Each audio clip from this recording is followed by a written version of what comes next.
What's up, people? Boxing community and people at large. What you need. Chilling out here, but I gotta go out the road and get something to eat real quick, even though I ate something. I want to talk a little bit about Sergey Kovalev and his health. Of course, we already know there's a prevailing sentiment that the fight was fixed and so on. I don't even listen to that stuff, but I did conduct a poll, and amazingly, 52% thought the fight was fixed, which is amazing. The reason they give is because Kovalev didn't throw his right hand. They thought he was throwing pitter-pat shots. They thought that he was sort of, carrying Canelo. Listen, I believe very strongly that a lot of people are in denial for what happened. Kovalev got knocked out. A lot of people said Canelo can't knock out a fly. A lot of people said Canelo won't win this fight. Most of the people who are talking this talk are people who secretly wanted Canelo to lose the fight. It is what it is. And what can I say? All right. Like I said, I'm going to do a video where I break the fight down. But I'm taking my time. I was looking at a number of fights that Sergey Kovalev had. Fights with Shabransky, Vyacheslav Shabransky, fights with Eliter Alvarez, fights with the other Russian guy that he faced and he knocked out, fights with Anthony Yarde. I was looking at all those fights. What I noticed, and this is what I really want to discuss, was that when I look at Sergey Kovalev in the Canelo fight, now, I was trying to find the unofficial rehydration weights for Sergey Kovalev, particularly after 2015. Before 2015, he used to come into fights between 181 pounds and 189 pounds. The most recent one in 2015, which he faced, was, I guess, against Bernard Hopkins, was 2014. And then some Eastern European dude he faced. He was 189 pounds when he went in against the Eastern European dude. And Najib Mohammadi, I think it was. And I think he went in to Bernard Hopkins at 188 pounds. However, I did find a 2018 record of the last, one of the fights he had last year, which was with Eliter Alvarez. And for the Eliter Alvarez fight, he came in 185 pounds. This is the fight where he got knocked out in the 7th round, I believe it was. Couldn't find anything for 2018. Couldn't find the Andre Ward fights for 2017. Couldn't find his rematch with Eliter Alvarez in 2019. So I couldn't find those fights. And, of course, I couldn't find the Anthony Yarde rehydration weights. If you guys can find that for me, that would be great. Now, one of my subscribers, I forgot your name, brother. Sorry about this. He told me that the unofficial weights for Canelo and Sergey Kovalev, his nephew was there at the fights, the zone place, which was in Las Vegas. They said that Canelo came in 177, and they said Sergey Kovalev came in 191.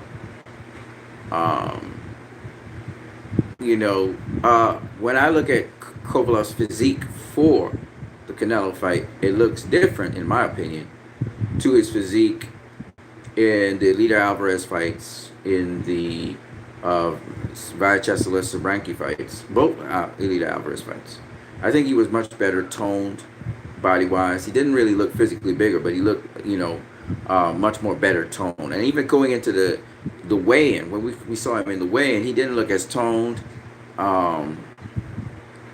as he usually is for fights. Even the fight he had with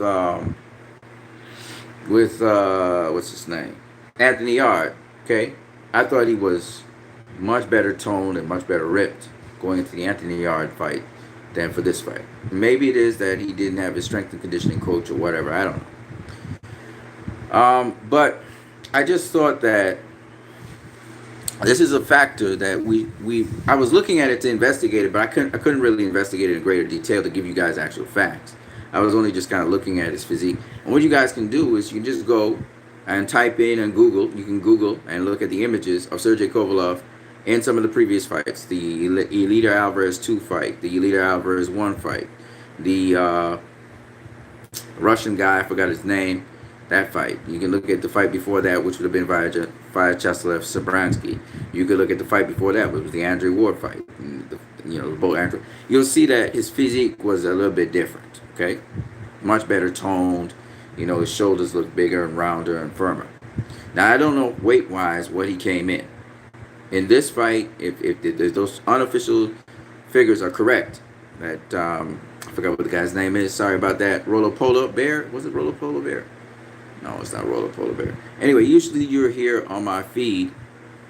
But if those unofficial weights, if I could get the unofficial weights for the fight with Canelo are correct, that Kovalev came in 191 and Canelo came in 177.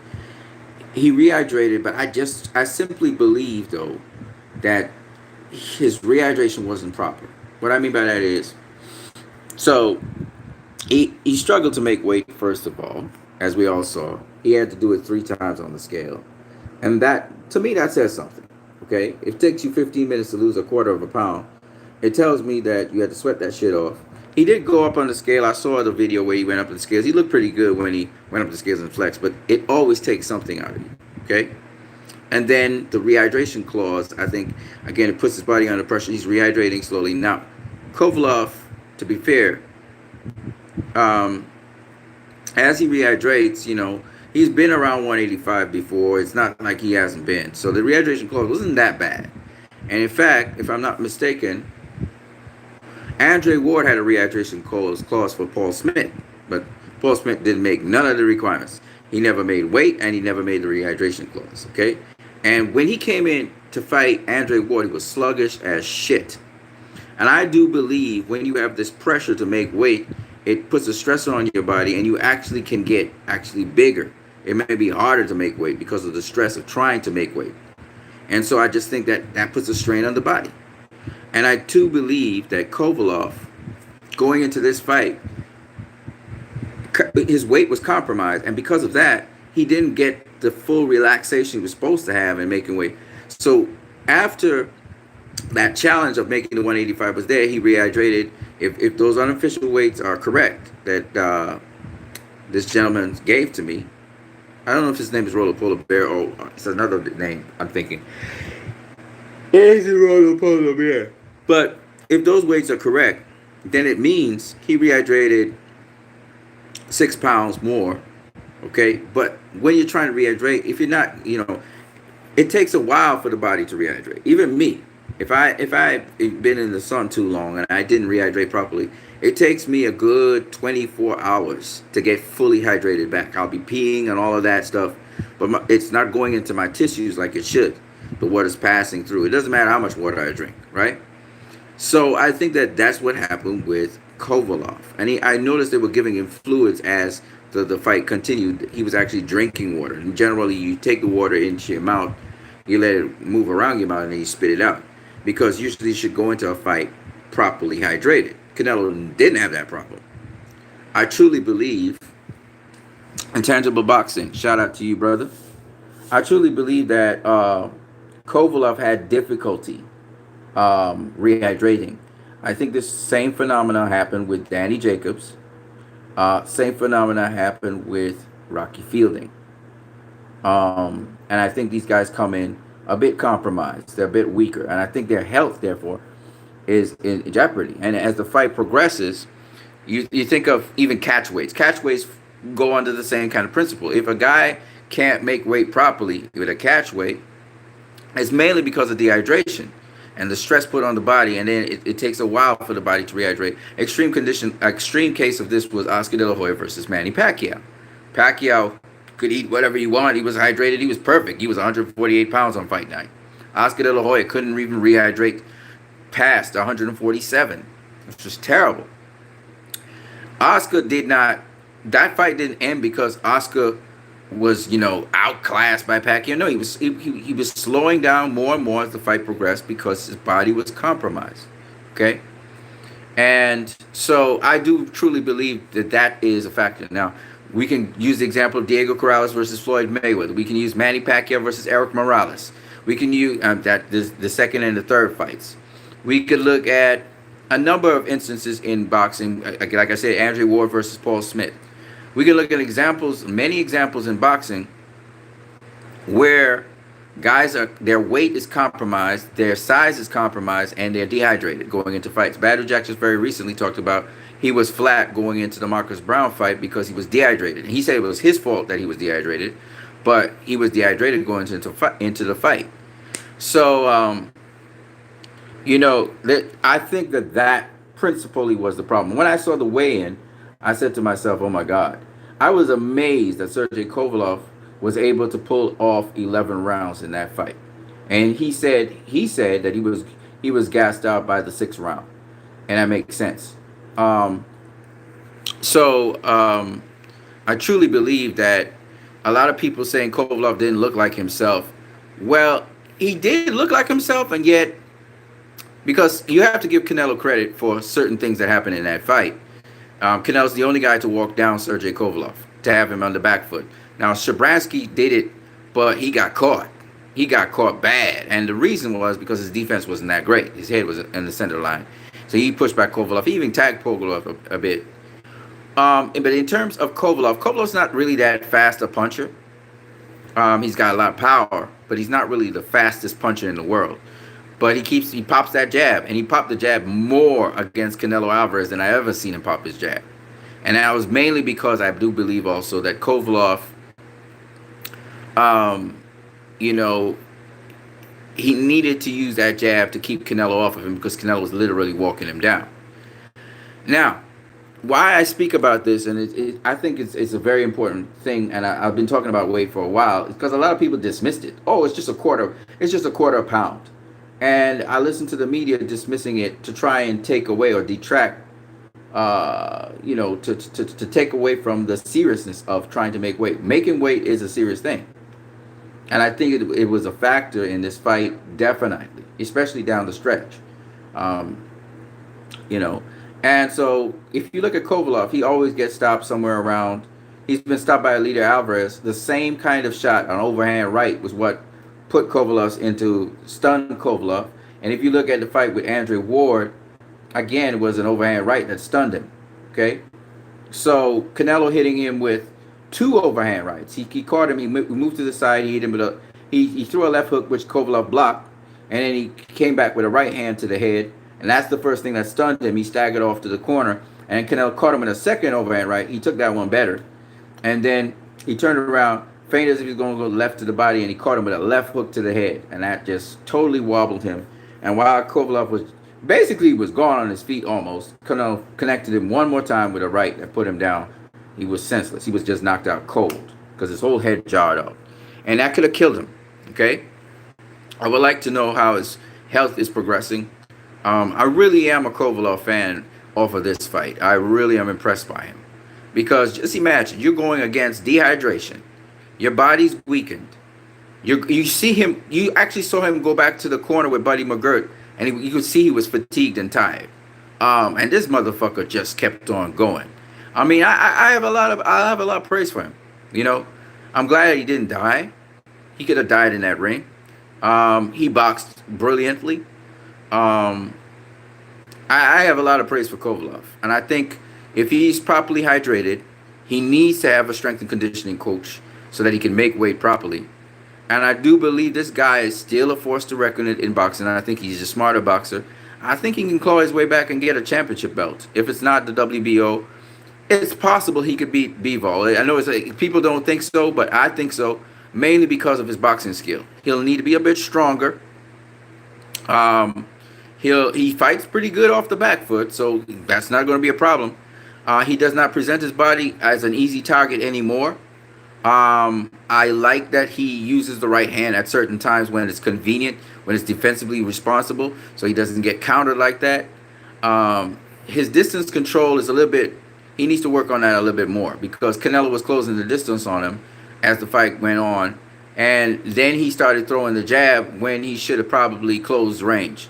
Try to clinch up with Canelo, or get low like he was trying to do with the shoulder and dig the shoulder in so he could clinch up with Canelo, because the referee was kind of, again, the referee was warning him about the shoulder.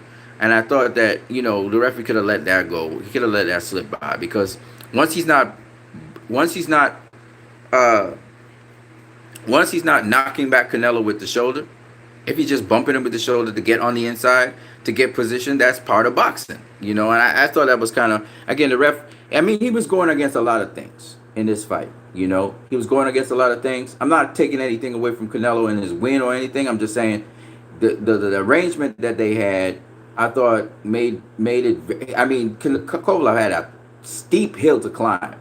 He was able to correct the getting hit to the body cleanly and often. He was able to correct, standing in front of his opponent. He started moving around his opponent. He changed up his game a lot. So he was circling his opponent. This fight was very competitive. Canelo was doing what he do, but at the same time, Kovalev was also doing what he was doing. He denied Canelo a lot of body shots. And the problem with Kovalev was he was gassing out. Of course, the gassing out was also because of what Canelo was doing to his body and to his head, very sharp punching. But at the same time, I do believe that these other factors you have to. I'm not trying to make excuses for Kovalev either. I'm not trying to make excuses for him. Intangible Boxing, shout out to you, brother.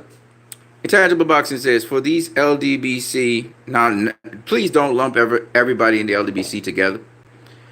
For these LDBC dudes saying the fight was fixed, what was Deontay Wilder versus Malik Scott? That was a real knockout, though. Malik Scott was afraid of Deontay Wilder's power. Deontay Wilder punched through the fucking guard. Malik Scott had the proper guard. He punched Malik Scott's guard and knocked out Malik Scott behind that guard. That was a real knockout, though. Wilder's so fast with the punch, and his technique is so beautiful. And, Coach Eric Bradley was working on that. But I get your point. You make a very valid point that, it looked fishy, but it wasn't. It was exactly what you thought it was. And, it's sad because some of these guys, man, what I like is that Showbiz the Adult show people boxing. So the casual fans, they go along with this ridiculous narrative, because a lot of these other guys, they don't like Canelo, right? They just don't like Canelo. And as a result of that, they're looking for anything they can do to make people believe, it's just propaganda, make people believe that he did not deservedly win that fight. Because now it's a conclusive knockout. The dude just got knocked out, okay? The thing that, there are a lot of them, G Funky, one of them included, who thought, that, and who was the other person? There was a couple people who were telling me, oh, Canelo can't knock him out. He knocking out those other guys. He can't knock out Kovalev. But he knocked him out, and I'm not saying that I wanted to be right. I told people that he would stop him in 6 rounds after I saw the weigh-in. Didn't happen. And I give Kovalev a lot of credit for that, and Buddy McGirt for teaching him, and he taking that in, not really teaching him, I think reminding him of the fundamentals, and Kovalev actually executing that. It's beautiful stuff. I mean, I'm very much impressed with what Kovalev did in that fight. People say Kovalev is chinny. I don't think he's chinny. He's as chinny as Thomas the Hitman Hearns at welterweight. He's not a chinny dude. I think he's just so big for welterweight. He needs a special strength and conditioning coach, kind of like the strength and conditioning coach for Sean Porter, that can get him to lose weight, but still at the same time, be strong. I think Kovalev walks around close to 200 pounds. He's probably 198, 197 at this point in time. Fighting weight, he's probably 195, 193. You know what I'm saying? And I just think that, this rehydration clause was the problem. And the stress on him just to think of making weight, And then the other problem with Kovalev was he's coming off of a very rough and rugged fight where he took a lot of punishment in that fight. And he didn't get the chance to recoup. And he even talked about that. He even said that was another thing he was doing back-to-back fights. So a lot of people looking at him obviously was tentative about punches going to his body. You could see him flinch when Canelo would try, feint as if he was going to go to the body. You saw him actually flinch. He was getting his hands back in time. And I could tell that he wasn't really accustomed doing that. So I think Buddy McGirt showed him he wasn't really comfortable doing it in the ring. And that was another point why he was pouring with the jab so much. But as he's done this fight, I think he's going to get the confidence to realize I can get back my hands in time. I can do the right thing. I don't have to worry. I don't have to flinch for it. So you could tell he wasn't the most comfortable with what he was doing in the actual fight where he was actually dealing with Canelo. And some people say he was afraid of Canelo. He's fighting like he was afraid of Canelo. He's afraid to win. He was winning rounds. He was winning. He was piling up rounds. The fight was dead even on my scorecard. The judges had it. Two judges had it 96-94, and one judge had it dead even. He was in the fight. He was in the fight. Now, the game plan that Canelo and his trainer Eddie Reynoso and Shepo Reynoso had was a great game plan. They knew Kovalev was going to fade, okay, and everything, all the conditions were set so that he would fade. What they didn't know was he faded six rounds ago. Canelo thought he was going to get him out of there by the 8th round, right? 8th, 9th round. Didn't happen, which all is credit to Kovalev. Not credit to Canelo. Canelo was doing everything possible he could to get him out of there, right? Or to set it up or to outbox him. But he could only take what's available to him. And Kovalev wasn't giving him much, And that is very impressive. I mean, for a guy who can only outbox, that cannot inbox, this motherfucker put on a hell of a performance, okay? And in spite of all the things that he was going against him. Intangible Boxing says, I mean, some of them, but most of them just hate on Canelo. There's a lot of hate towards Canelo. Some of it Canelo brought on himself, but there's a lot of hate towards Canelo. You know what I'm saying? Canelo should never have been caught with clenbuterol in his system, okay? I mean, I can't fault some people for hating on him because of that. Canelo don't like Triple G for that reason, actually. When Triple G said that, because Triple G has been the cause of most of Canelo's woes. If you look at it, Canelo had the WBC title. Canelo was the cash cow. Canelo was trying to make negotiations with Triple G back after he beat Miguel Cotto at 155. Okay, Triple G was saying no to everything. No, you got to meet me at 160. Blah, blah, blah, blah, blah, blah, blah. Right? Negotiations fell through. Oscar De La Hoya and Golden Boy dropped the ball. Canelo got stripped. Right? Everybody used that to say Canelo was ducking Triple G. Right? So Canelo's angry about Triple G for that. Then on top of that, when he finally does face Triple G, outboxes his ass, they say Triple G won the fight. How? I don't know. But he won the fight. Okay? And Canelo just pissed about that. He rematches Triple G. Triple G, he gets caught for clenbuterol. Okay? I'm not going to even try to make excuses for that. All right?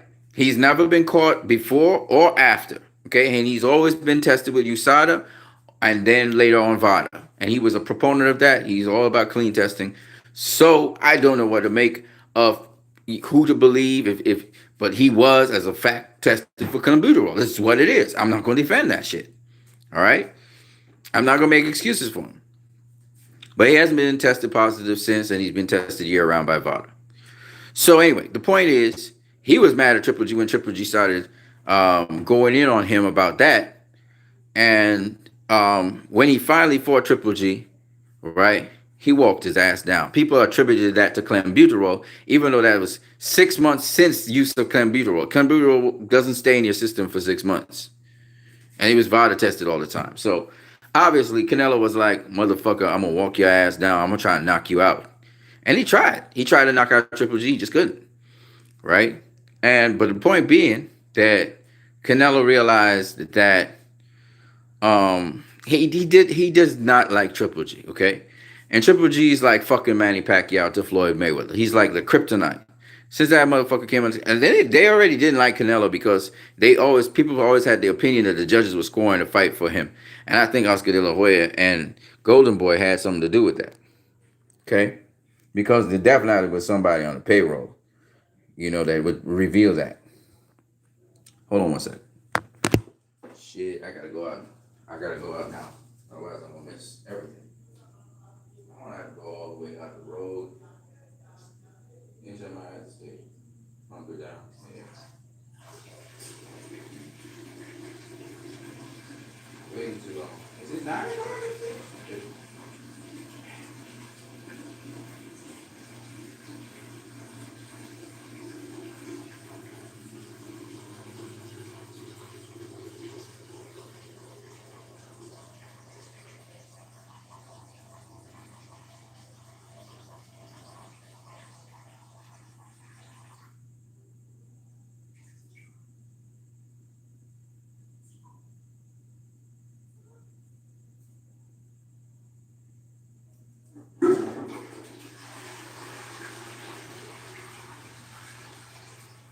All right, so yeah, so we talking about Sergey Kovalev. I truly believe that. Anyways, so people don't like Canelo because of scoring, judging, and stuff like that. But a lot of people want to see Canelo get beat. The reason being, Floyd Mayweather beat Canelo, and they feel that a lot of other boxers could beat Canelo. Okay, no matter the fact that Canelo actually comes back and beats these dudes, and legitimately beats them, they feel these guys could beat Canelo. And they feel if anything happens, the judges will favor Canelo, which, you know, I gotta give them that. They have some credibility in that because once again, you see some real ass backward scoring for a Canelo fight, and I can't defend certain scorecards. I just can't, and I'm not gonna try. You know what I'm saying? Because I'm not one of those people. So, that's one of the reasons. That's some of the reasons. The Mexican public, they say, he should have a trilogy with Triple G. All right. That's what they think. I don't know why, but that's what they think. But anyway, back to what I was saying. So with Sergey Kovalev, I think that's one of the main reasons why I think he faded. So, with respect to Canelo's style, I think Canelo was still would have beaten him, but it might have been a close fight again. And he might have gone the distance. Might. Because, once again, Kovalev fades regardless of whether he's rehydrated or not. In fact, he did better this time because usually when he fades, he doesn't box as well. In this case, he actually did well. He was fading, and yet he still was able to box well and still able to keep Canelo off of him a bit. Canelo was respecting his power, of course, when he was coming in. But let me see what you guys are saying here. Intangible Boxing says, Buddy's doing well with Kovalev, but Kovalev is on his way out. That might be so. I agree with you 100%. He is on his way out, but I think he has a couple fights left in him. And I think listen, man, this man, I tell you, he boxed through dehydration. This man boxed through dehydration. So if you can box through dehydration, that's why he's inspired. He's really inspired because mentally he was able to push past that and a lot of other obstacles that were presented to him. And that's why he knows if he's properly hydrated, if he's proper, he gonna do well. Tangible Boxing says Kovalev is a little bit chinny. Hold on. Because his cardio just isn't very good. I think it's because he compromises his weight. I think he's too big for light heavyweight, and he's been fighting light heavyweight all his life. But I think he's too big for light heavyweight. That's what I personally think. That's why he seems chinny. And notice, he only gets knocked out later on in the fight. 8th round, now the 11th, right? Eddie Alvarez got him out in the 7th, right? I think it's his strength and conditioning that he has to deal with. And you have to get a good coach that can actually, if you're going to cut weight, remember you get weaker when you cut weight. So you got to get a coach that can keep you strong in cutting weight. So I think that was the problem with Kovalev. And he still did well. He kept a jab in Canelo's face. He was pivoting. He would pivot very well. He was protecting his body pretty well. Canelo was still getting punches in, but not like in combinations like he did with Rocky Fielding. He wasn't just going ballistic on him. No, it was a very calculated thing. The positioning the guys had, and it was beautiful to watch. And he even countered Canelo at certain points in time, which was countering the counter punches is really beautiful. So I mean, he did very very well, better than I expected. And his end, I mean, come on now. If people don't realize that's a real knockout, I don't know what to say about that. Now the question is, people say this fight, was fixed. Now let me ask you a question. If the fight is neck and neck and it's competitive all the way through, all right, let's just make it's a competitive fight all the way through, okay?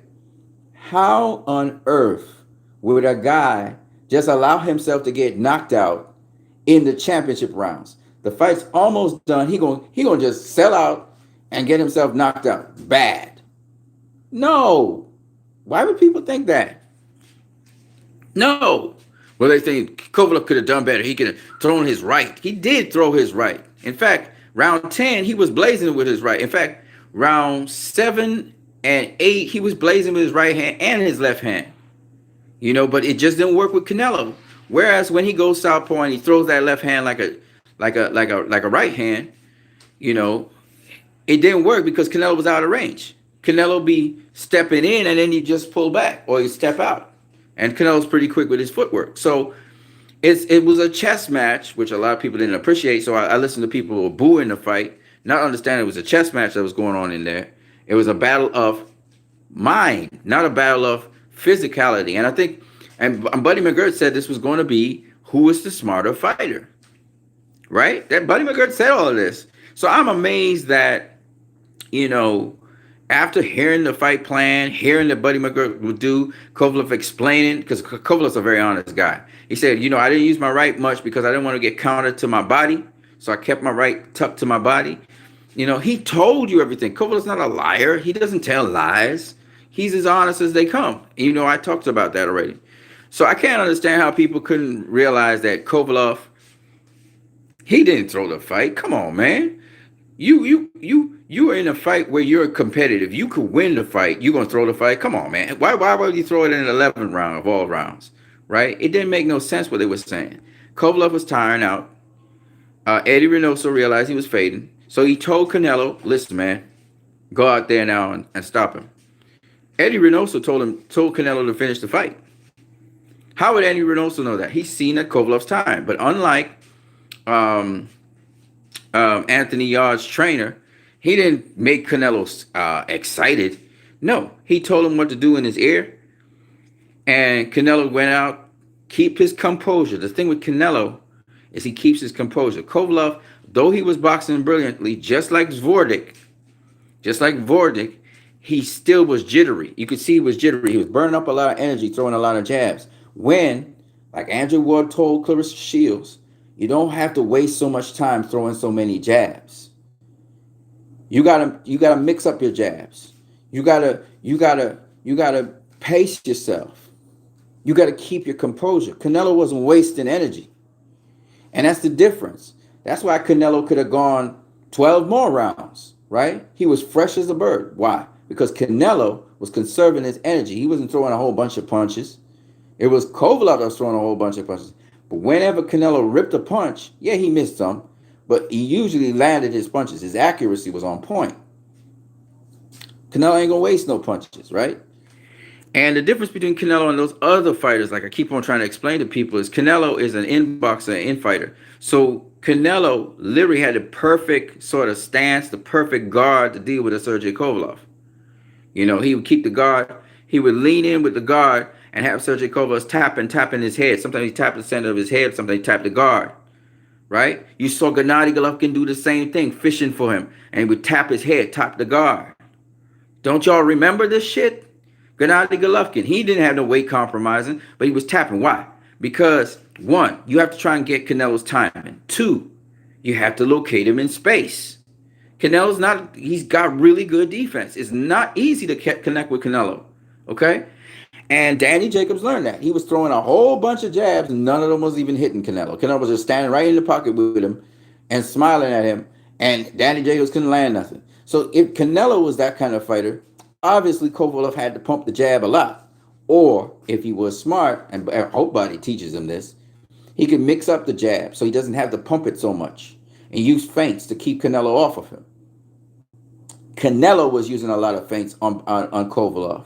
And because of that, he was wearing him down because, again, as Andre Ward explained to Clarissa Shields, when you're feinting, you're making the other guy guess. You're making the other guy think a little bit too much. He's reacting to you. So he's now a little bit agitated. Is he there? If I throw my punch, will he counter me? Yeah. Should I throw here? Where is he in space? Is he coming in? Is he not coming in? You get the guy excited. So the guy's burning up energy. And you're wearing him out just with fucking feints. Okay? And I'm quoting Andre Ward because y'all don't want to hear from me. Because I'm not the so Canelo was using all that shit on Kovalev, and y'all just don't understand. This is boxing. It's a mental game. And there's lots of tricks up the sleeve. Okay? So people don't understand this shit, right? So that's why you see a guy devastating puncher like Victor Ortiz, devastating puncher like Andre Berto, devastating puncher like Manny Pacquiao. But when they face Floyd Mayweather, they ain't coming in just like that. They're not just coming in on Floyd just like that. Well, it's the same thing with Canelo Alvarez. He cut from that kind of cloth. Canelo could go face a guy much bigger than him. I tell you, Canelo can go all the way up to heavyweight. He ain't gonna win the fights. But ain't nobody knocking out Canelo at heavyweight. Ain't nobody knocking out Canelo at cruiserweight. Ain't nobody knocking out Canelo, period. His defense is on point.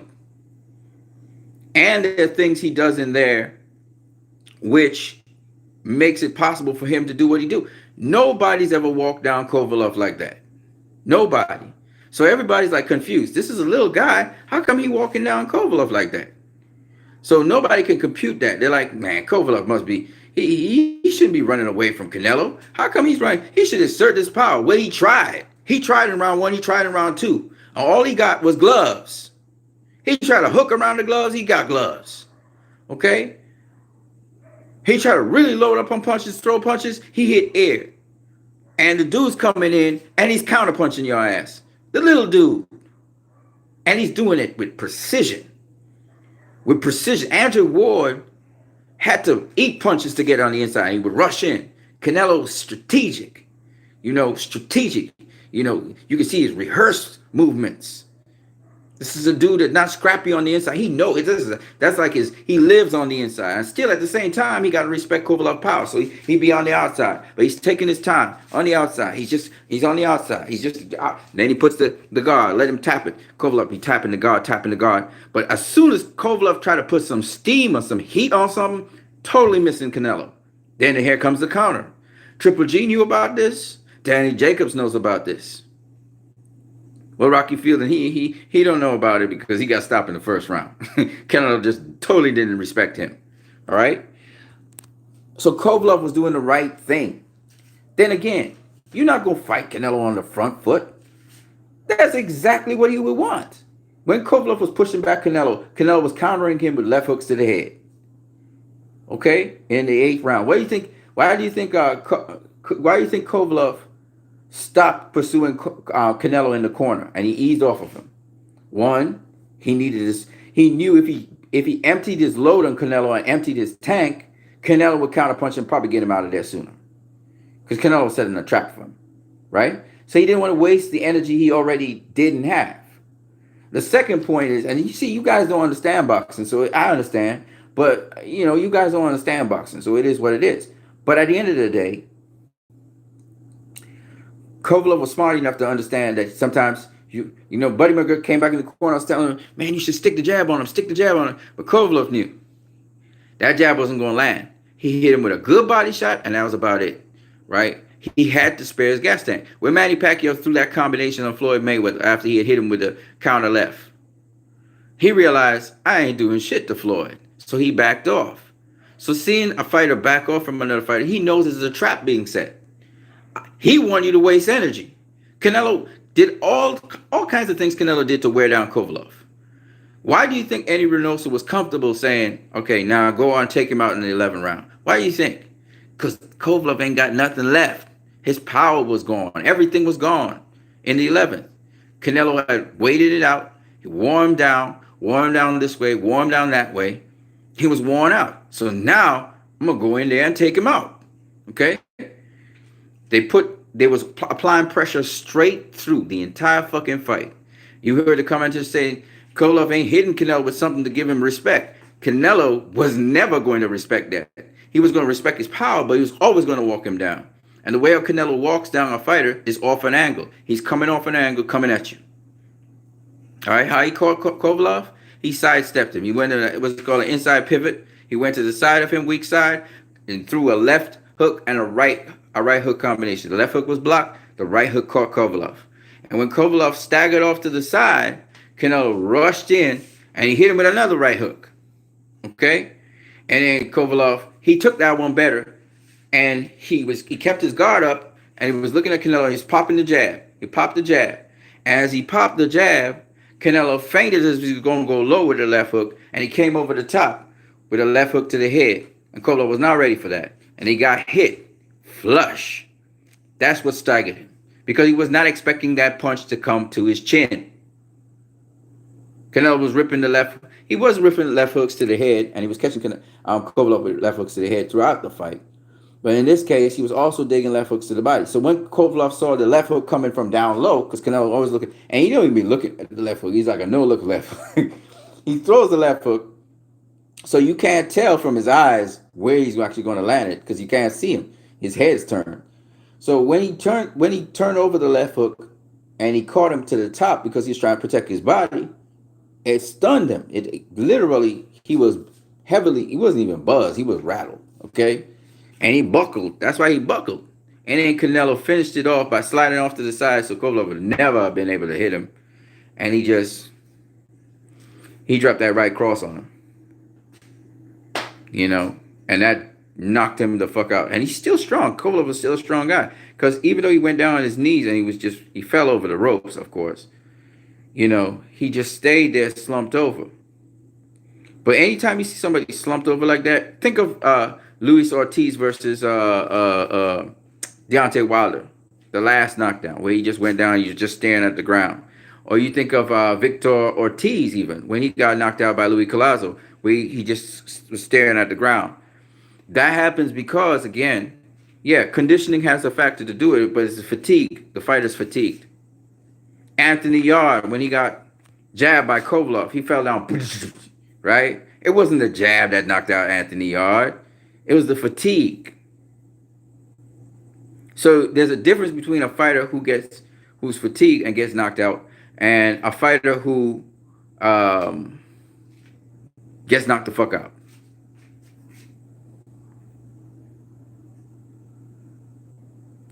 Jose Estrada says, agreed. Buddy McGirt would have been good for Kovalev at 30-32. Kovalev has taken a lot of punishment rarely since the Andre Ward fight, so I don't think he will last too long.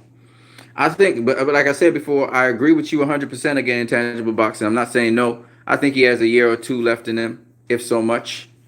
He's way past his prime and everything. But what I'm saying is that I think he's a smarter fighter.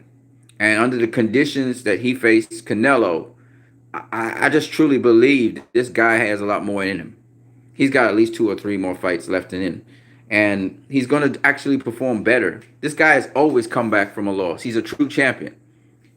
He bounces back from losses. So I expect him to bounce back. Just he needs to stay away from Arthur BDBF. That's all. Intangible Boxing says, a real dive Grammy Award-winning performance is Darrell versus Abraham. or you remember, what's his name? Adrian Broner versus Marcus Maidana when Marcus Maidana put him. It's funny as fuck. I'm not going to lie.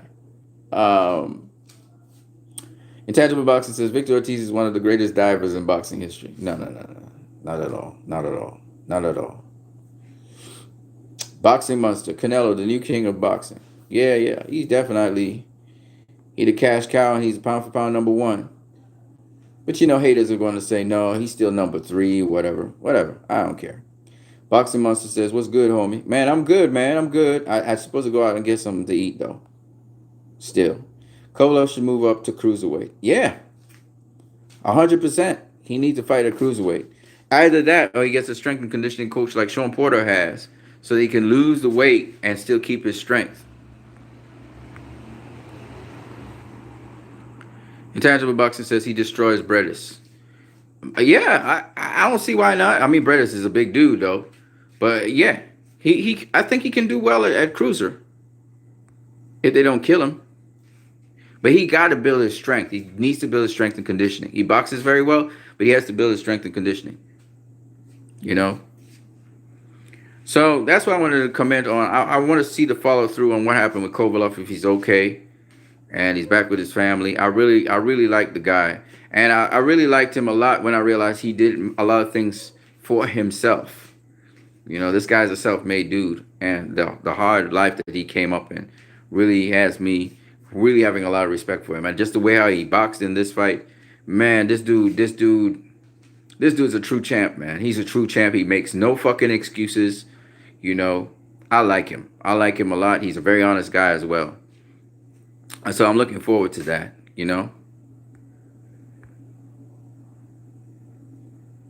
Intangible Boxing. Victor Ortiz will get slapped and then look up to the ref with an innocent smile on his face. And then the face gets waved. And then the fight gets waved off.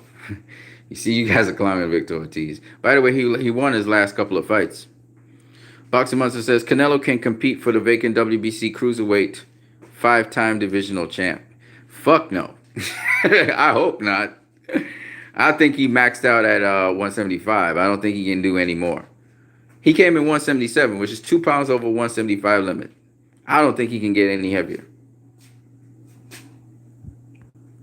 That's crazy. Intangible Boxing says, never liked Kovalev, but he's a great fighter. Might go down as one of the best light heavyweights ever. Well, I don't know about that. I mean, we had some great light heavyweights out there, you know. We had guys like, we got a lot of great, we got Roy Jones Jr., we got Bernard Hopkins, we got the Mongoose. You know who the Mongoose is? I'm trying to remember his name, but it's not coming to me. He was undefeated at lightweight, actually. You got Michael Spinks. I mean, you got a lot. You got a lot of great light heavyweights. Mike McCallum. I mean, a lot of great light heavyweights. So, Kovalev did his thing. You know, he beat Bernard Hopkins. He faced Andre Ward. You know, you have Virgil. Something Virgil. I always forget his first name. You have light heavyweight champion also in Thomas the Hitman Hearns. You got a lot of them. You got a lot of them that were great light heavyweight champions. You know, great light heavyweight champions. You even had Ezra Charles. He never was a light heavyweight champion, but he was a great light heavyweight. It's phenomenal. He became heavyweight champion of the world as well. You know, you got a lot of them. You got a lot of them. Shit. Charlie Burley. I mean, there's a lot of great light heavyweights. Okay.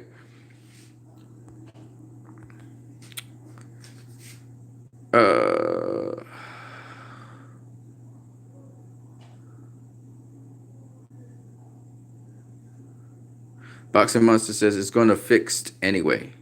It's going to fixed anyway. I'm not quite sure what you mean by that. Tangible Boxing says Victor Ortiz drew his last fight against a shot Devin Alexander, fought a Mexican bum previous to that, and before that took a dive against a shot Berto. He didn't take a dive, man. He gets knocked down and he stares at the floor. He's out cold, but it's just what it is. Sugar Shane Mosley, different people react differently. Sugar Shane Mosley is the mongoose. No, he's not. You guys know what I'm talking about. You know, everybody knew he fought at heavyweight. Got knocked out by Rocky Marciano. What the fuck is his name? Muhammad Ali beat him up. But he was he was undefeated at light heavyweight. He was an undefeated light heavyweight champion. In fact, he's the dude that beat the guy that beat Sugar Ray Robinson, that light heavyweight champion, which I just can't remember nobody's name right now. Victor Ortiz hasn't fought in 2 years. Oh, really? Archie Moore, thank you very much. That's the name. The fight at cruiserweight will be fixed anyway by the WBC. you silly. If they're gonna have it at a catchweight, possibly that might be good for Kovalev, but otherwise, I don't think it's a good idea. Mike Tyson is the mongoose. No, no, no, Archie Moore. In fact, I think they call Archie Moore the greatest light heavyweight ever. I don't know if I agree with that, but that's what they say. There's a number of great light heavyweights. We had Harry Greb. He actually fought at light heavyweight as well. I think he went all the way up to heavyweight, actually. Then you have his nemesis. I forgot what his name is. We got a lot of great light heavyweights out there. Intangible Boxing says every single one of Canelo's fights are staged. Changed my mind. Intangible Boxing says I think Crab or RJJ is the best light heavyweight ever. You may have a point because they fought a lot of champions at light heavyweight. A lot of champions. A lot of great fighters. So, a lot of Hall of Famers, too. So, you wouldn't be absolutely wrong about that.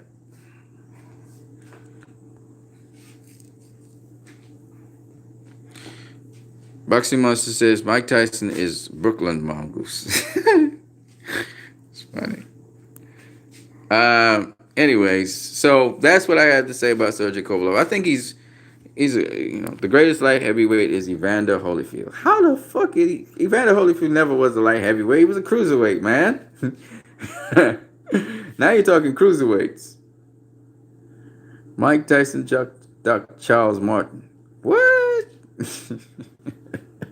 Y'all talking a lot of crap. You know what's funny though? Funny thing is, a lot of people give a lot of flack to, I gotta get out of here. But a lot of people give a lot of flack. You know, I was listening to 68 Scrapbook Ode to Wisdom. And this motherfucker went in on people like you and I.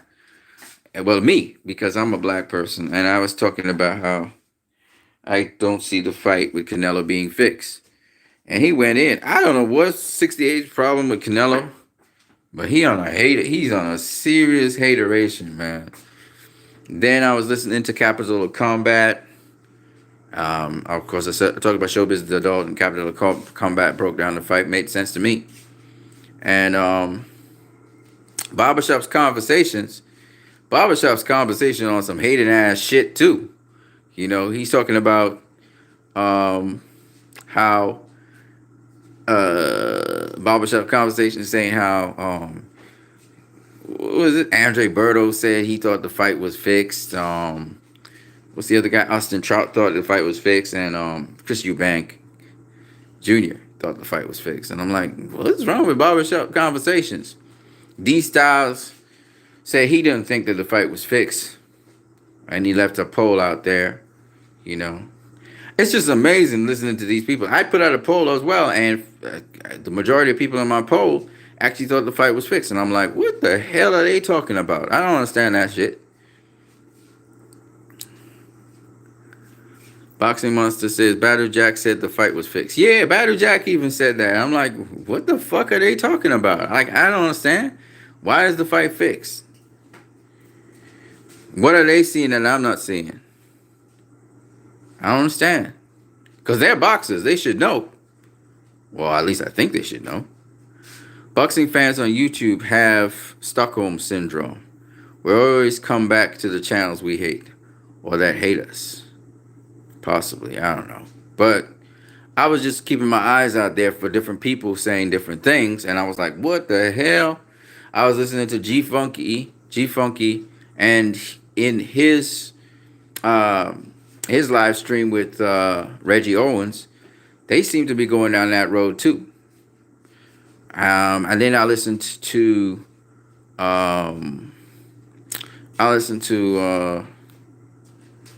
shit, I forgot the name. Why am I forgetting everything like that? But I listened to the channel. What channel was it now? I listened to some different channels on YouTube. And a lot of people thought the fight was fixed. But most of the people who thought the fight was fixed, they were going for Kovalev, by the way, just to say. I don't know what Boxing Wave thought about it. But A-Key TV was, going down that road too. I was like, what? Come on, A-Key. You better than that. But he was going down that road. where he, even though he predicted that Canelo would stop Kovalev, he was going on that road. And I'm like, okay, interesting. AKTV he boxes and stuff. He should know better, but I don't know if it's a narrative that some black channels are doing. I don't know. It's not all black channels, so please don't paint it that way. And it's not all LDBC. All the LDBC doesn't agree with that. But AKTV said, out of the clear blue sky, Canelo just knocks out Kovalev. He said, he didn't put in no set of body punching, even though I saw a lot of body punching. Yeah. I know who I'm talking about. The channel, I can't remember his name. I'm a subscriber to his channel. What's his name? I forgot the name of the channel. Shoot, I'm forgetting a lot of things. But a particular channel, which is one I look at, the son, he thought that the fight was fixed. And the father, he's like, you have lost your damn mind. The father, because he predicted that Canelo would knock out Kovalev. I think the majority of people who were talking about the fight is fixed, they picked Kovalev to win. They were backing Kovalev to win, and they didn't believe that Canelo could knock out Kovalev. So I think they're in disbelief that Canelo knocked out Kovalev. Because the fight was competitive. So I don't understand how you could say that fight was fixed. If that fight is fixed, what the hell is Kovalev doing being competitive with Canelo, or Canelo being competitive with Kovalev? In my opinion, if you're going to fix a fight, you're going to fix it in such a manner that... And then Canelo and Kovalev had to be in agreement about that shit, or at least Oscar De La Hoya in the background would have to be in agreement with Kovalev and his manager, or somebody, I don't know. They would have to have that agreement, and Kovalev would be like, you actually have to be cued or some shit like that. Somebody had to cue Kovalev to take a dive, and that would be a hell of a dive he just took. So I don't believe that shit. I just don't believe it. I know Kovalev was fighting to win. I don't even understand what people are talking about. They say he didn't throw his right hand. He did throw his right hand, but nonetheless, Buddy McGirt he didn't throw his right hand against the Anthony Yard fight either. Right? I explained that it's because he would get countered. So I'm not quite sure what these guys are talking about. And to me, Kovalev, throughout all the fights I've seen, he does the same things he was doing there. It's just that he's going to fish for Canelo because he can't find him in space. It's harder to find. And he's quicker than, most of the light heavies that he's faced.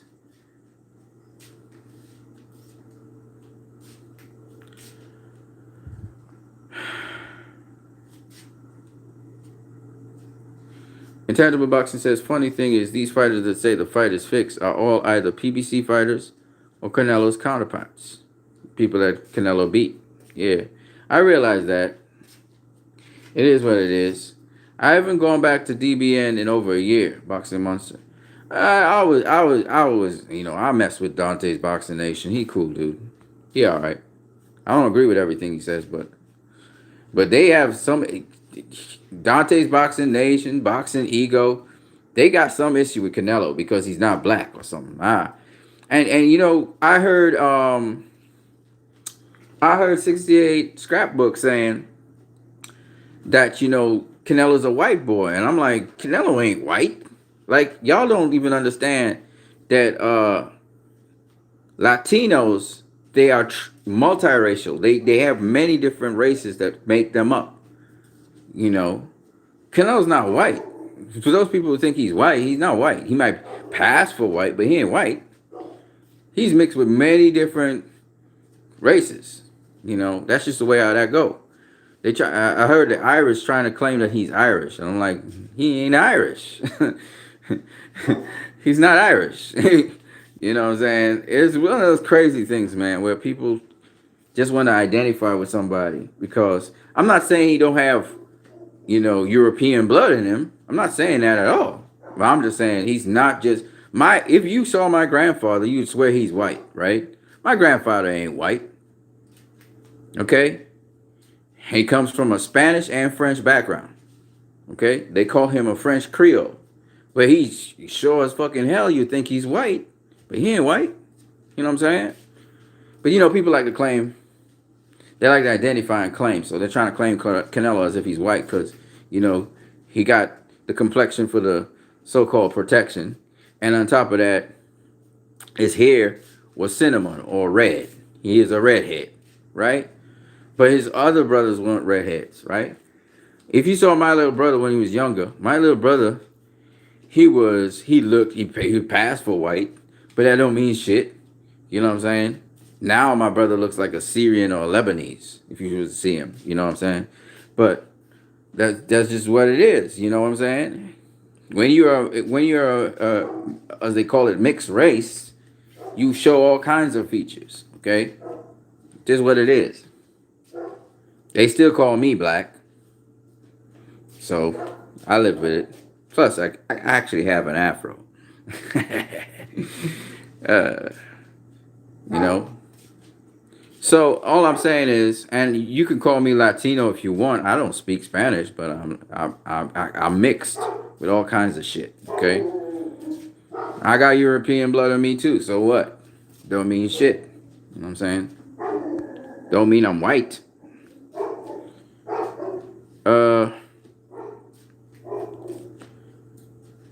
Intangible Boxing says gossiping inside of a saloon and ego. Boxing ego, man. It is what it is, man. I ain't mad at the dudes. They doing that thing. I just think that they need to keep it. They need to keep it truthful, though. Always keep it truthful. Like they talk about how Jamal Charlo, he ain't ducking Demetrius Andrew because he's trying to go after the best. Then he turns around, Dante, and says that Demetrius Andrew is one of the best. So what the fuck are you saying, Dante? So why can't Charlo go after one of the best? Canelo's occupied, so why can't he go after Demetrius Andrew? All of a sudden he excused from that shit? I mean, come on, man. That's the kind of crazy shit that I have to deal with sometimes.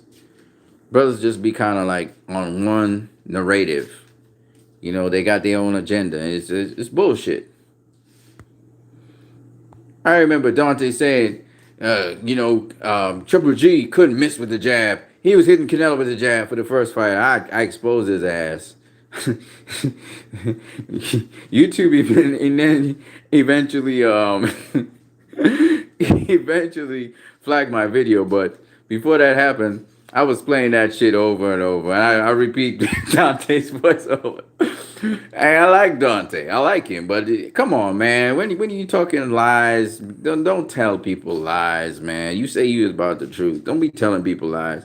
But you know that Canelo he hated Canelo because Canelo beat his favorite fighter, Erislandy Lara, who they was all touting like this guy could really box and shit. So Canelo called his bluff because they say Canelo was ducking him and beat his ass, right? And really beat his ass, like you beat him up to the body. And I'm just saying, Dante and those guys couldn't take it. So it was like, no, Lara actually won that fight. Okay, well, fine. If you think Lara won the fight. But you can't hate Canelo because he beat your favorite fighter or one of your favorite fighters. I mean, come on, man. And then, of course, now we got the white folks with the Triple G thing, and Canelo beat his ass.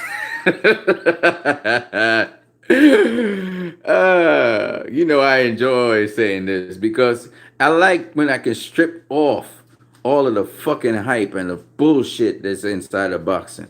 You know, when the truth could actually come to the fore. I'm not that bit deep a Canelo fan, but just to see the truth exposed, because that's the one thing about that boxing ring, boy. It gonna bring out the truth. You know what I'm saying? They can shit talk for how long they want, but eventually the truth's gonna come out. I enjoyed Floyd Mayweather versus Manny Pacquiao.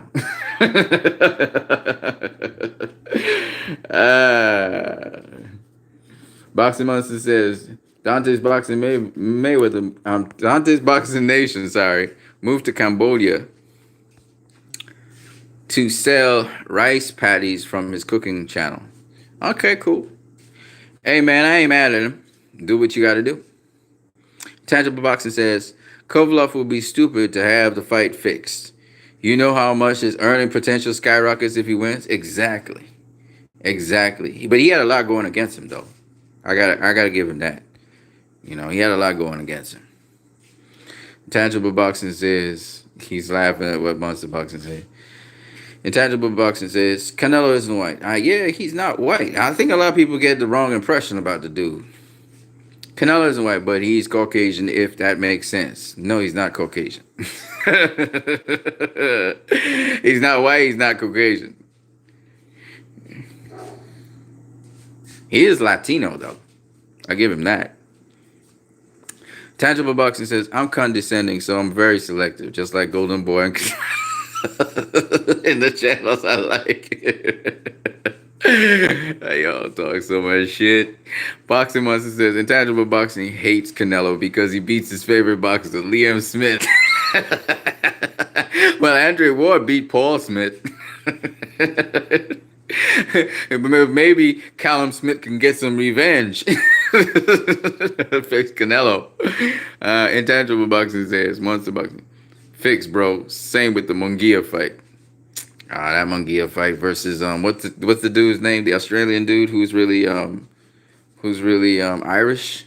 I forgot his name. Whatever his name is. He won that fight though. I thought he beat Munguia. I thought he outboxed him. He ain't outboxing Charlo though. I feel sorry for him. That's stupid. Go up to 154 to do what? Get your ass knocked out? Charlo gonna knock out that ass. I feel so sorry about it though. What's his first name? Something Hogan. Jeff Hogan? Is it Jeff Hogan? Dennis Hogan. Dennis Hogan. Dennis Hogan. Man, that's a fucked up situation. Dennis Hogan's going up there to get knocked out. Tangible Boxer says, you know what? Andrew Ward is the dirtiest fighter ever, and Canelo's fights are just WWE events. Boxing Monster says, Dennis Hogan. Yeah. Hogan is Irish, dog. I know. But he fights in Australia. He was ostracized for being Irish. It's really some crazy ass shit went on. But yeah, Dennis Hogan. I don't like that fight at all. I think it's such a bad mismatch because of weight and the fact that Charlo can jab so well. It plays right into Charlo's hands because he's a very good jabber. Tangible Boxing. Andrew Ward should be 32-0. Should be 0-32 with 32 DQs.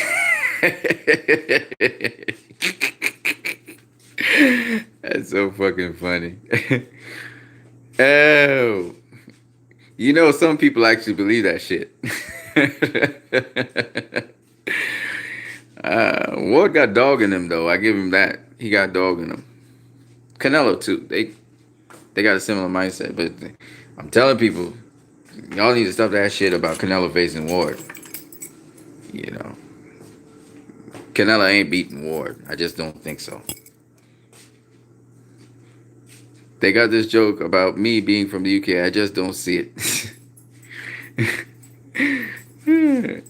All I know is that,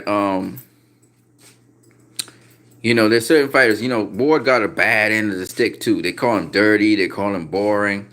What's up with the hate for real boxers, man? You know, back in the day, people used to really love boxers and boxing, real boxing. Nowadays, motherfuckers just want to see people throw down and just pelt punches. You know, they don't care their chin up in the air or nothing. And if somebody can get a knockout, they glad. I'm like, man, y'all need to learn some fucking ass boxing, man. It is what it is, though. And then these fans, they're so very, like the fans today, they have no morals or nothing. They have no class. They have nothing. You know, a boxer will get beat. They get knocked out. They get, you know, thoroughly outboxed, right? And these fans have the gumption to say, no, the other guy won the fight. The guy that got beat up. The guy that got outboxed. You know, the guy that got knocked out. No, he really won the fight. No, this fight was rigged. No, this fight was blah, blah, blah, blah, blah. Just because this dude who was supposed to be so fearsome with his power and all that shit couldn't do shit to the other fighter. And the other fighter either stops him or outclasses him. You know? I don't understand that shit.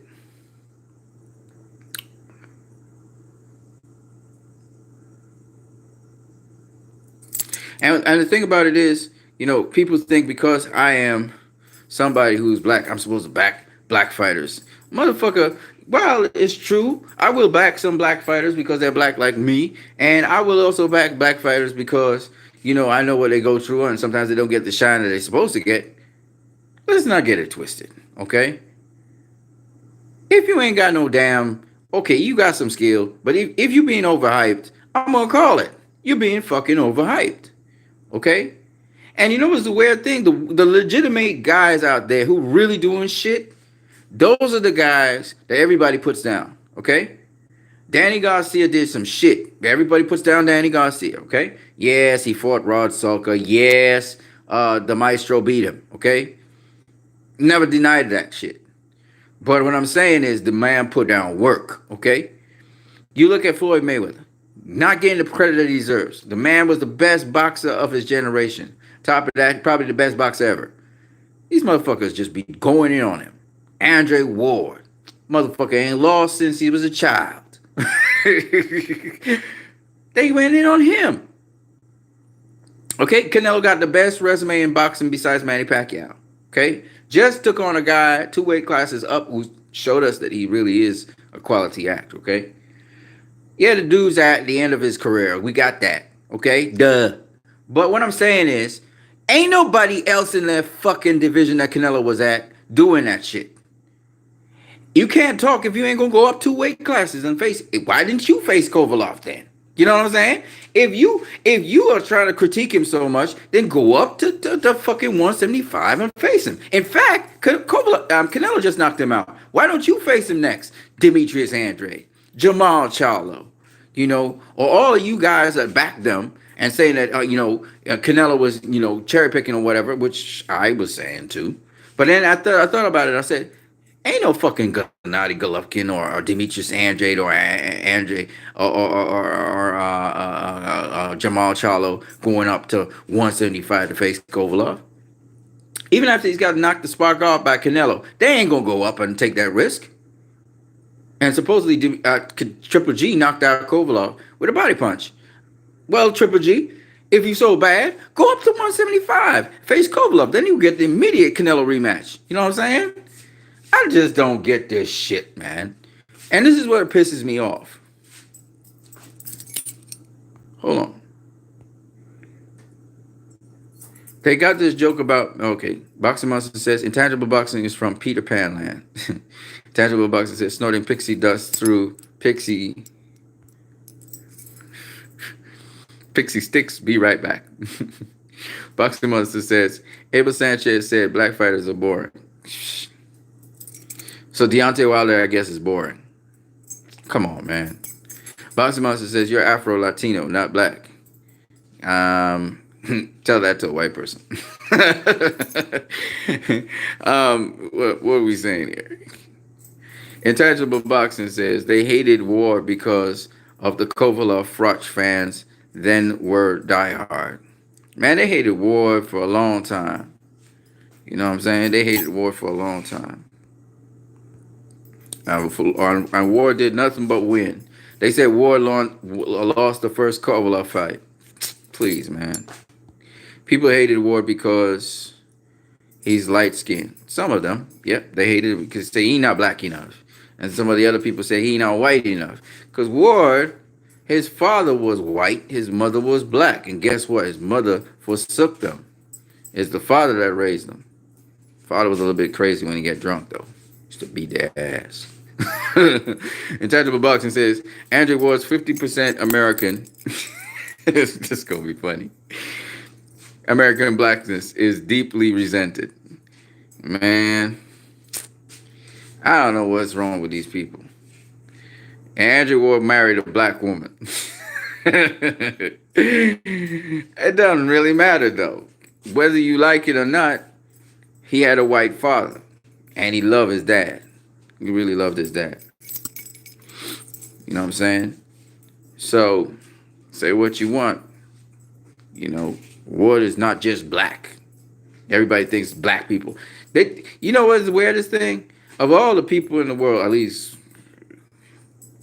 there's no reason I, as a black person, could hate any race. Because I'm a composite of all kinds of fucking races and cultures. And, most people who are black are mixed with something. Whether it's Cherokee or some Indian or some shit like that. We mix with all kinds of shit. It's just what it is. Now, if you're from Africa, it's a totally different story. You know your heritage much better. But for us who are slaves, or I'm not a descendant of slave actually. I'm not a descendant of slave. I'm a descendant of Creole blood. So I wasn't really a descendant of slaves. But for those who were descendants of slaves, they fucked them up bad, man. They had them mixed up with all kinds of shit. Separated families, have motherfuckers getting fucked and shit, be side chicks and shit like that. You get all these weird colored Negroes. That's why Louisiana is like a mixed melting pot. They got all kinds of shit going on there. In my country, we had something called Carnival with the French brought down. And everybody, Europeans, everybody used to come down here and fuck around. So shit happens. We got all kinds of weird looking black people, man. We call them black, but we're not really black. We all kinds of shit. I don't know what to explain. It's hard to explain it. It's hard to explain it because everybody's mixed with something. It's crazy down here. But you get beautiful people when you're multiracial and all that shit. You got a whole bunch of... Anyways, we went off topic. The point is, Sergey Kovalev, man, his health...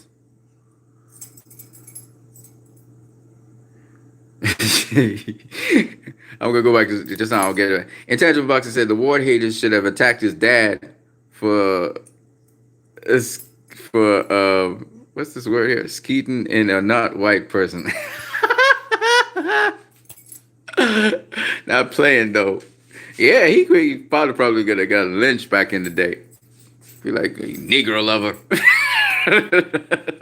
You know the funny thing?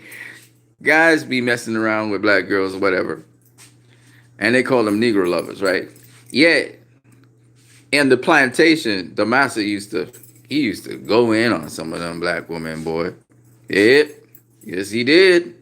He was they love the chocolate. They got the chocolate on the side, baby. And they got the white spouse. I'm just saying. So I don't know why they talking about Negro love. Everybody loves chocolate. That's all I gotta say about that. Anyway, I'm clowning around. So Ward is the what? Let me see what they say here. Intangible Boxing says just playing. I know. Hey man, it is what it is. Opposites attract. That's how it is in life. You got a quiet person with a rowdy person, they'd be like, what the fuck is going on here? Opposites attract. So Ward is a GOAT. White boxer. I guess the white people can claim him too. He's half, I don't know if he's half white, half black. I really don't know. I really can't tell you. To be honest with you, I can't really tell you. I know his father was white. His mother was, I don't know what his mother was. I know she was black-ish. I don't know what she was mixed with. Because a lot of people are mixed with all kinds of shit. Intangible Boxing. Intangible Boxing says the greatest white boxer is probably Harry Greb or Benny Leonard. Benny Leonard was bad. Benny Leonard was a bad motherfucker. He was Jewish too.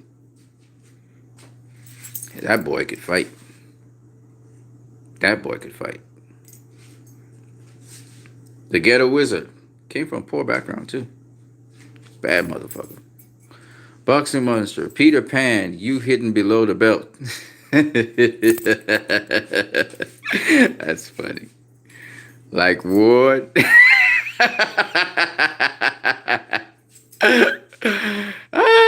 Boxing Monster says somebody needs to Fred from the barber shop. Andrew Ward is not black. Andrew Ward is not black. Like Canelo's not white. Intangible Boxing. White people accept Steph Curry, but not Ward. You know, this is the weird thing. You know, Steph Curry, because he's famous, I don't know. You know, they say, I don't know how Steph Curry was received in the black community. That would be an interesting question, because Steph Curry looks white-ish. You know what I'm saying? He got, green eyes. He got blonde hair. Some crazy ass shit going on with Steph Curry. He looked black, but his beard and everything's kind of what? He's blonde beard and shit. I'm like, what the fuck is going on there? I guess white acceptance is based on maternal roots. Man, I don't know, bro. I don't know. I have no idea. Maybe it's how you were raised, in what environment. Like, for instance, some people, they grew up in white communities. So they're used to that culture. They know they're different. They still kind of treat them sort of different, but um, they get along with everybody. Neighbors get along with each other, so it's easy to fit into the culture that you're in. So I think it has something to do with cultural understanding of people, because usually you find that black people who have not been born and raised in America and didn't have to deal with some of the issues that the black Americans have to deal with. And I say black Americans, that's a very broad area, but whatever. Um, they get along a lot better because they didn't really, they weren't culturally sensitive to some of the things, that people who grew up in America had to deal with. And that goes for also some of the minority groups, and it also goes for some of the people who were in the lower class brackets as well. So it applies to quite a big chunk of people. It's the middle class people that didn't really feel it as much, especially if you're born middle class. You may be in a certain environment, you never came out of it, so you never saw that. You're not culturally sensitive to that. But if you were someone who, I think it has to do with class, it has to do with ethnicity, I think it has to do with your culture. It does have to do with color too, superficially and stupidly, but mainly because that is something that has been, how do we say, has been a stigma. It's a stigma, something that people have circulated that is not true, but most people embraced it as truth. So it is what it is.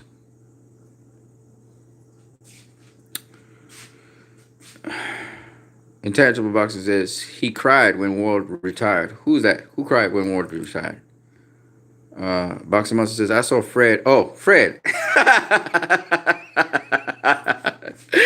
Fred is an interesting individual. Fred was supposed to be a politician, right? But Fred does break some interesting bits and pieces of news. But Fred does indulge in some kind of, I don't know, man. Fred indulges in controversy and sometimes in gossip, and Fred likes to try and get views. So Fred is doing anything to get your interest or get people to talk about something.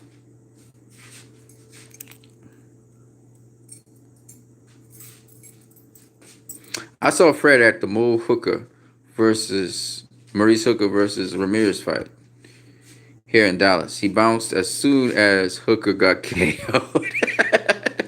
He didn't drop a video on the fight. His blackness didn't allow him to cover the Mexican. That's funny, man.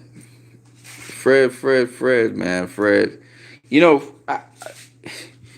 He does some good things, but he also does some really, I don't know what's wrong with the man. He does some good things, though. But sometimes, man, he plays politics. This dude, Frederick Hawthorne, drove 3 hours just to tell Andre Ward that his tweet about Wilder hurt his feelings. Boxing Monster, you Latino. Is Boxing Monster a Latino? Fred a clown, screaming black power, but has a Thai wife. Hey, you can still scream black power if you got a white wife or a Thai wife or whatever. I mean, it is what it is, man. Boxing Monster, nah, I'm not Latina or white, Peter Pan. You cloning the man. Intangible Boxer says, what are you then, Mr. Monster? He's a Roy Jones Jr. fan. Oh, man. Oh, you're black. Oh, really?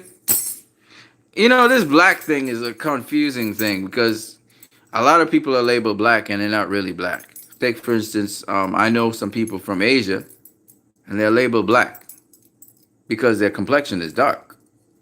But in fact, they're not black. Not in the sense of what people call black.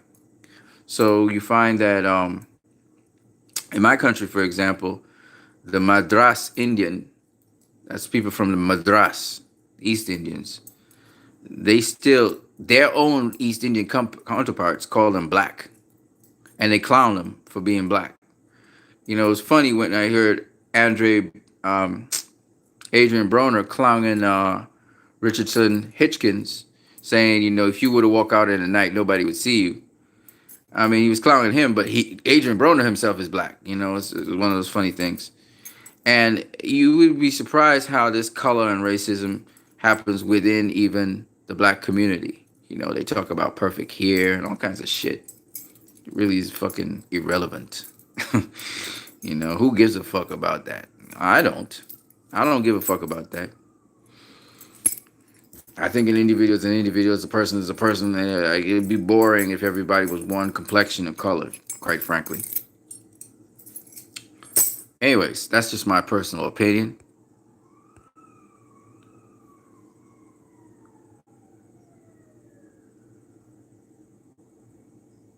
You Blackfoot Indian? Who's that? Me? Nah, I'm Taino. Yeah, I got Taino blood in me. Yep. I got Native American blood in me. That's what y'all call them. We call them Taino. In the Caribbean, the South American, they call it Native Americans. The South American Native Americans. I'm big bone, so I have what's called the Carib blood, and I have a specific tribe that I belong to from Venezuela. They came across into my country, Trinidad, as well. Pushed away what we call the Arawaks. The Arawaks, the Jamaicans are Arawaks. As you go higher up the Caribbean islands, the Caribbean chain, you got the Arawaks. The Caribs chased them away. I come from a long line of warriors. So if you go still to the interior of South America, you'll find some of my lineage there on the Native American side. Yeah. In fact, in one of the cities in my country, there's a statue actually dedicated to one of the chiefs. So yeah, I do have Taino blood in me.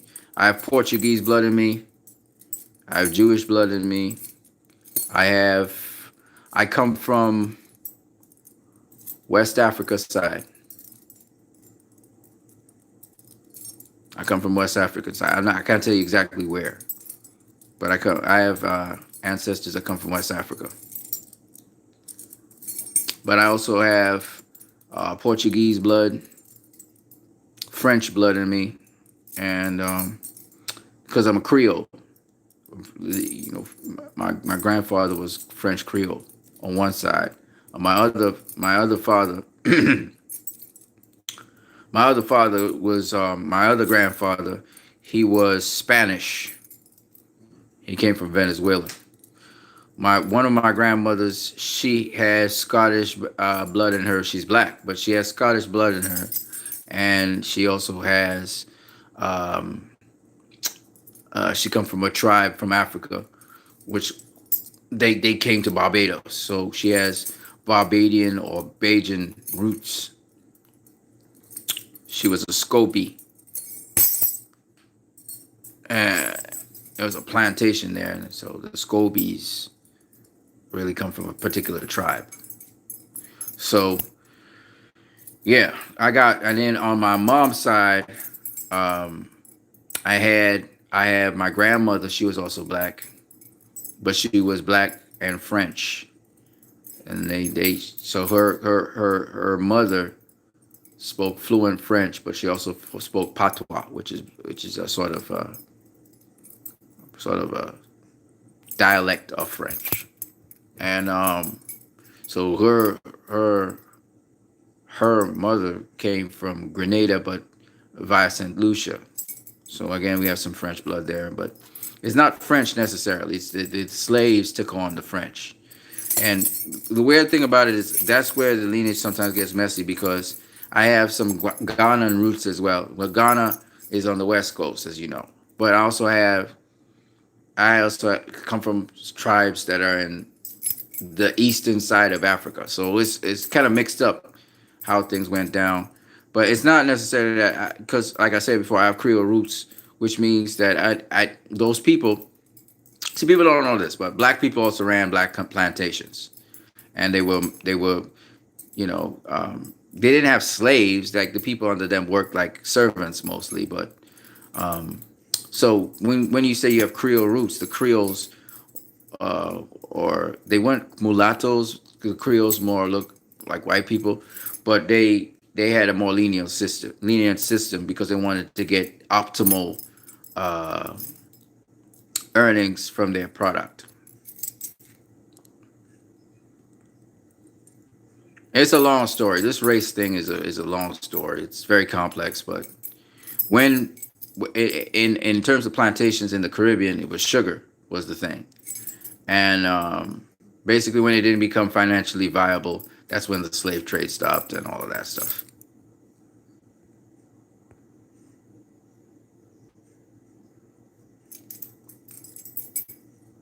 Tangible Boxing says, "Oh, dude, I thought you were Latino this whole time." Well, I am a kind of like a Latino because Spanish background and stuff like that. Like I said, my family, my my my father's father came from Venezuela. His mother also came from Venezuela. So that's where my Latino roots come from, basically.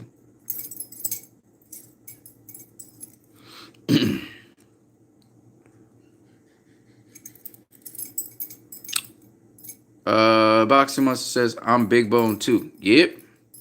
Boxing Monster says, Madagascar. Oh, cool. Right off. That's a beautiful island I heard off of Africa. Huge too, compared to our Caribbean islands. Intelligible Boxing says, I have German and Swedish blood from what I know. Ah, you have Germanic blood. Cool. And you're a Swede too. I heard that Swedes are pretty cool people, I heard. Actually, I had a friend who was a Swede. Big dude. Tall. Blonde hair, blue eyes. Tall dude. Powerful. Swede. I don't know. Are they Nordic peoples? From what I last, I can't remember really. Peter Pan's genetics revealed. Yeah, I don't know. The one thing though, intangible. Are you tall or are you not tall? You like over 6 feet? Cause those people, man, Swedish people and Germanic people, they generally are tall people, from what I gather.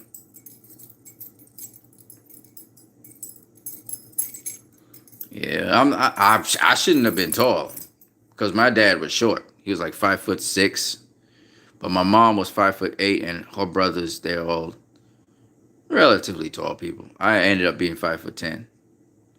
I'm about average height, a little higher. So you're a little taller than 6 feet? I'm 5'10". I thought I was 6 feet, but I'm not. Swedish people are Vikings. So you're from the Nordic peoples. Cool. I use HGH to get taller. Natural HGH. not the one that they buy in the store. That's cool. But I'm my family though. On my mom's side of the family, they're giants. I got one guy, he's 6'5", another guy is 6'4", another guy is 6'3". My older brother's 6'2". My younger brother's about the same height as I am. He's 5'10". But on my mom's side of the family, they're giants. Talking guy, we have one guy. He's 6 foot. He's in the American Army right now. He's 6'3". Big, massive, strong. I think he's lost weight though. Yeah, Jason. So yeah, that's what's up.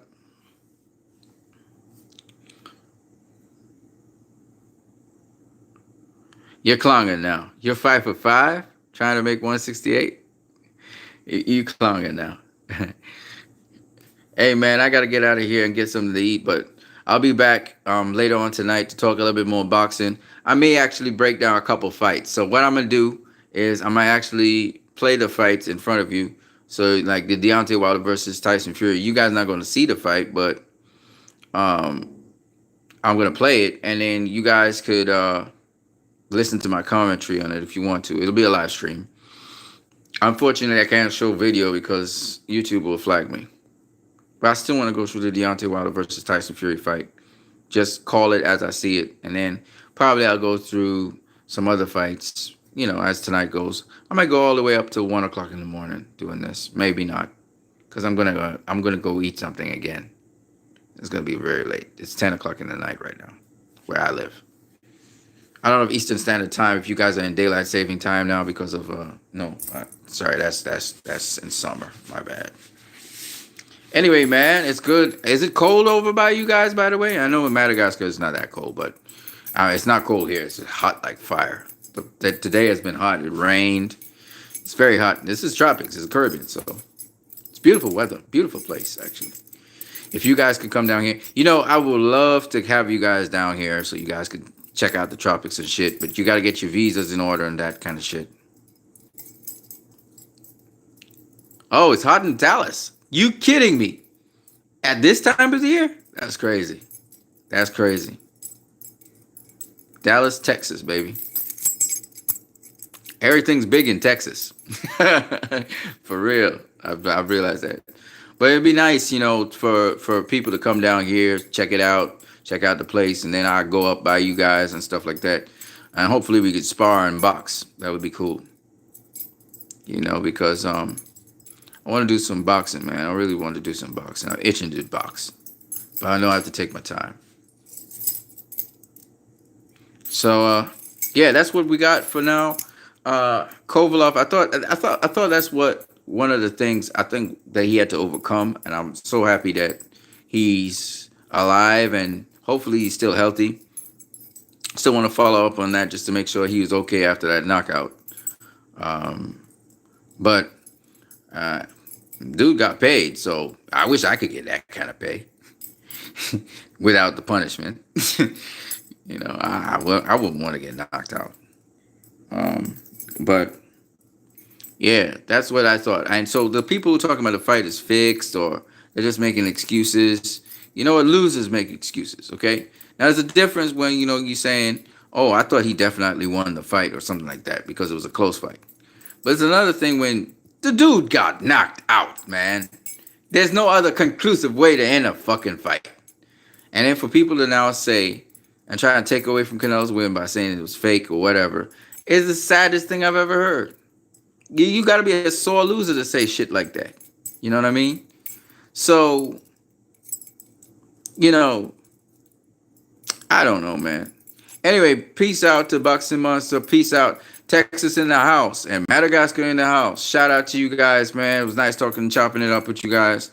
And I'm going to catch you guys at a later time. I'm going to go get something to eat. You guys have a good one, man. Peace. You're going to see me later on tonight. I'm going to keep on doing other videos. All right, peace.